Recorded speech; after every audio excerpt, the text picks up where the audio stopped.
तो दुख और सुख को समझने लगता है। और वही बालक आगे चल के कहीं अत्याचारी हो गए तो फिर पापाचारी हो गए तो फिर वही हत्या करने लगता है।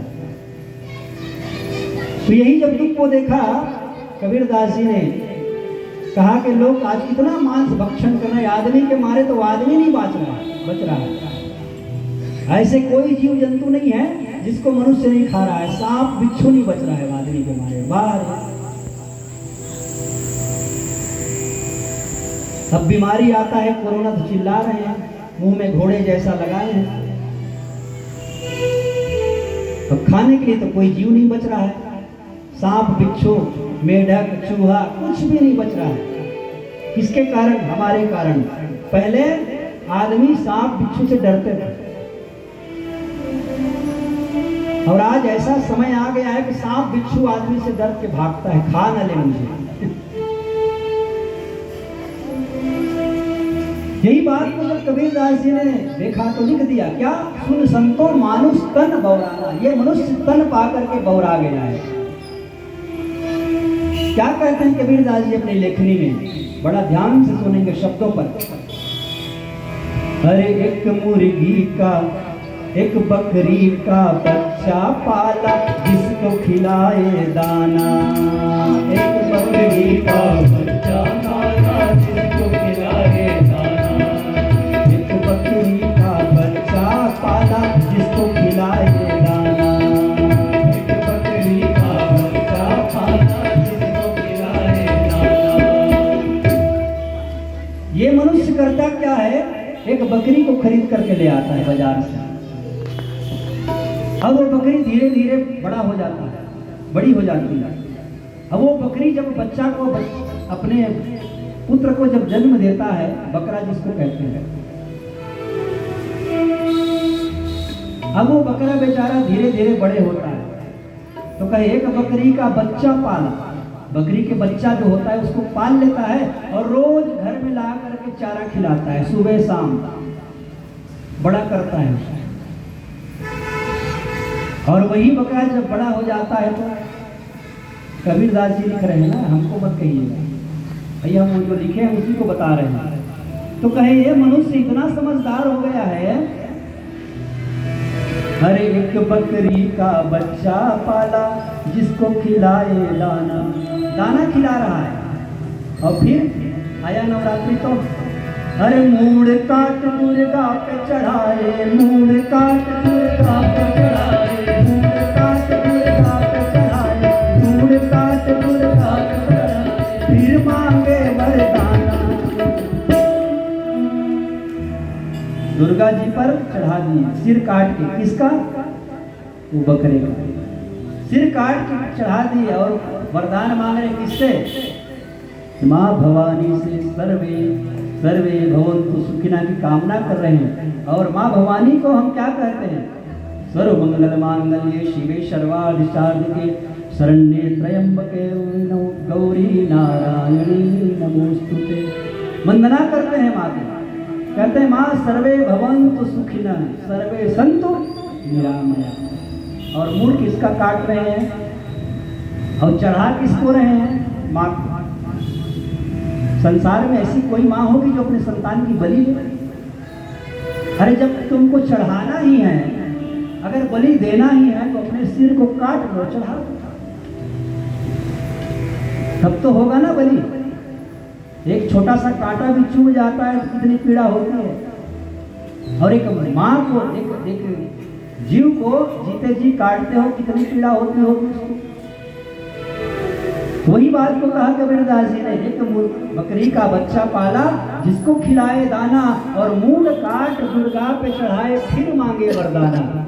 उसको काट के कहते हैं भगवान मेरे संतान अच्छे हो जाए, बीमारी से अच्छा हो जाए, उस माँ से कामना करते हैं। तो भैया जैसे हमारी माँ है, उस जीव का भी तो माँ है ना। फिर कबीरदास जी ने लिखा, इतना नहीं चुप नहीं हुआ, बोले ये मनुष्य बौरा गया है, अभी मुर्दा को खाता है। भाई किसी का जीव का गर्दन कट गया, मर गया, मतलब मुर्दा हो गया। तो कहे अरे मनुष्य तुमको मुर्दा ही खाना है, तो फिर बाजार से खरीद कर क्यों मुर्दा लाते हैं? मुर्दा ही खाना है, मरा हुआ खाना है, तो बाजार से खरीद क्यों लाते हो?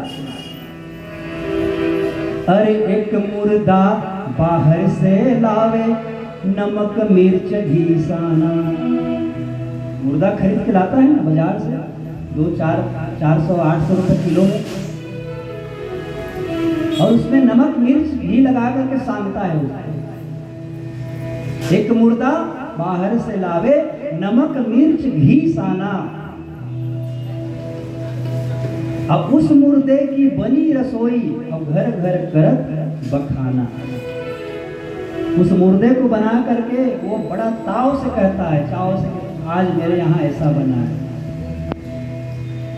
तो भैया ऐसे मुर्दा ही तुमको खाना है, तो फिर खरीद कर क्यों लाते हो? घर में है मुर्दा, उसी को खा लो ना, ये कह रहे कबीरदास। अरे एक मुर्दा घर में ही होवे, जिस पर चादर ताना।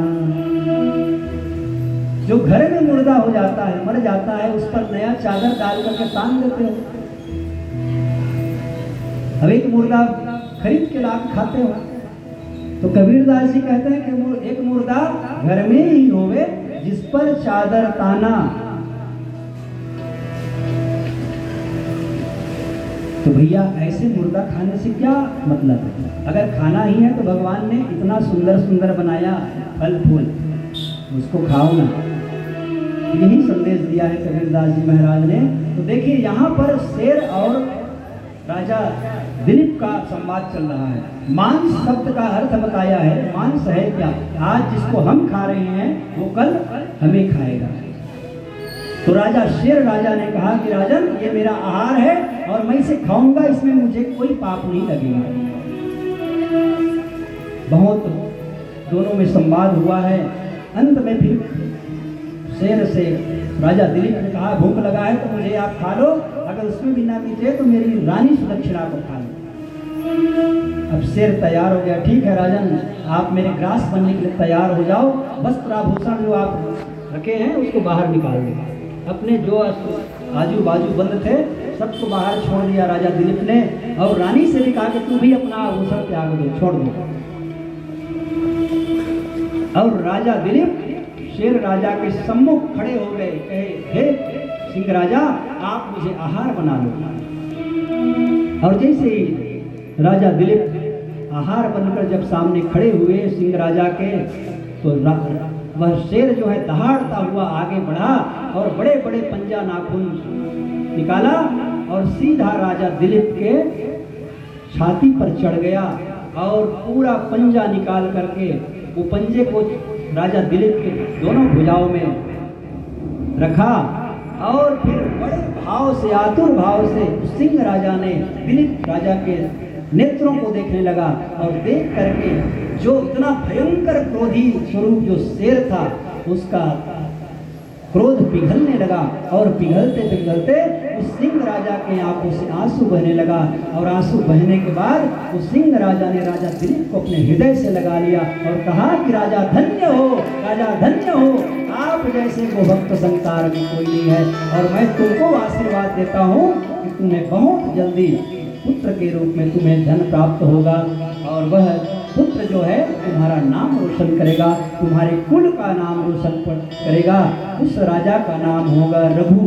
बोलिए रघु महाराज की जय। उस गौ माता के आशीर्वाद से रानी सुदक्षिणा गर्भवती हो गई, और कुछ दिनों के बाद फिर उस रानी सुदक्षिणा के गर्भ से रघु नामक पुत्र का प्रादुर्भाव हुआ, जिसके माध्यम से भगवान श्री राम जी जो है उस कुल में आए। इस प्रकार से राजा रघु और राजा दिलीप के वंशों की कथा, गौ माता की कथा के माध्यम से श्रवण पान हुआ। इसलिए आइए ऐसी कथाओं का हम सदैव रसपान करें, जिस कथा से हमें भक्ति और वैराग्य ज्ञान प्राप्त होता है। ऐसे भक्ति को सदैव धारण करते हुए इनको श्रवण पान करें। बोलिए राजा गौ माता, गौ माता, जय हो माँ हमारी गौ माता, ओ मंगलकारी माँ।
की जय हो। थोड़ा सा चल करके विसर्जन कर दे बहन जी सबके ऊपर।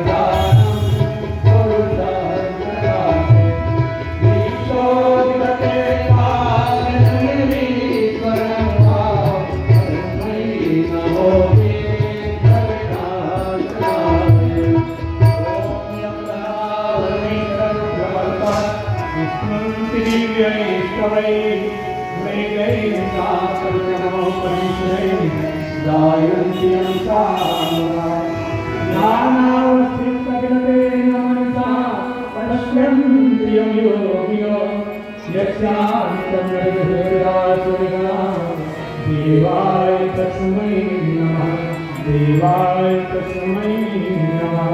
जय जय गौ माता मैया जय जय गौ माता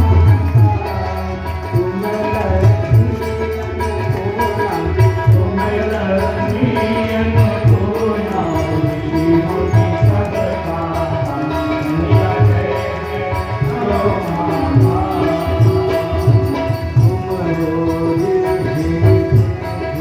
तुम हो मैया तुम होती लक्ष्मी,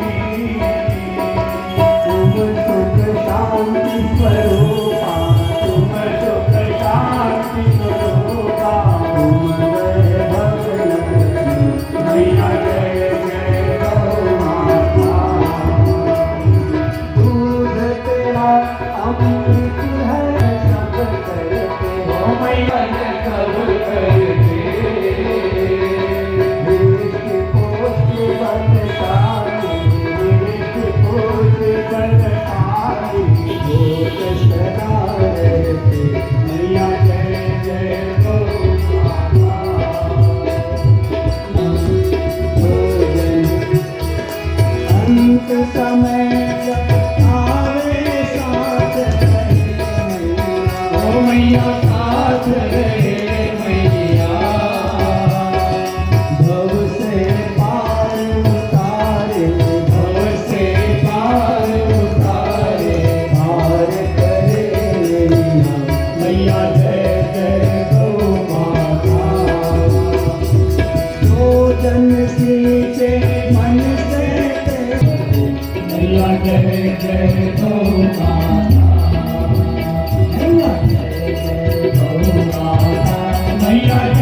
मेरो